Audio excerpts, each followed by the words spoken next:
இதயம் எந்த நாளில் வந்து சேரும் நம் காதல் சங்கமம். ഈ ഒരു പാട്ട് കേൾക്കുമ്പോഴേ എനിക്ക് തോന്നുന്നത് ഈ പാട്ട് പാടാൻ വേണ്ടി ഒരു ജനിച്ച ആളാണ്. കാര്യം ആ വോയിസിന്റെ ഒരു ടെക്സ്ചർ ശ്രദ്ധിച്ചോ. കാര്യം ആ പാട്ടുമായിട്ട് ഒരു 100% നീതി പുലർത്തുന്ന ഒരു വോയിസ് ആണ് അല്ലെ. എസ്പെഷ്യലി ആ സിനിമയ്ക്ക് എനിക്ക് തോന്നുന്നു ആ പാട്ട് വളരെ ആപ്റ്റ് ആയിട്ടാണ് യൂസ് ചെയ്തേക്കുന്നത്. അതെ അതെ, ഈ പാട്ടിന് വേണ്ടി ജനിച്ച ഒരാളാണ് കേട്ടോ, കൃത്യമായിട്ടും.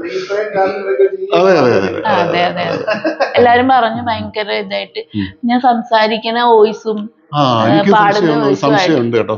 നമ്മൾ ഈ സംസാരിക്കുമ്പോ ഉണ്ടല്ലോ ഫോണിൽ വേറെ വോയിസ് അയക്കുന്നത് അദ്ദേഹത്തിന്, സ്മൂളി പാടുമ്പോൾ വേറൊരു വോയിസ് ആണ്. അതെ, അതെല്ലാവരും എന്നോട് പറയുന്ന ഒരു കാര്യമാണ്.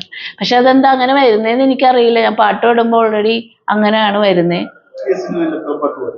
3 പാട്ടുപാടി, 3 പാട്ടുപാടിയല്ല, 3 ഒന്നിനൊന്നും വെച്ച പാട്ടുകളാണല്ലേ. നല്ല പാട്ടുകളാ. ഒന്ന് മറ്റേ സ്റ്റാർ സിംഗർ ശ്രീരാഗിന്റെ കൂടെയാണ് ഡ്യുവറ്റ് പാടി, വൈകൈ നദി എന്നുള്ള പാട്ട്. അതൊന്ന് வைகை நதியே மாய சிறகே தேடும் பதில் சொல்வாயோ, ஏ ஜாமக்கிளியே இந்த அருகே சாகும் வரை நில்வாயோ.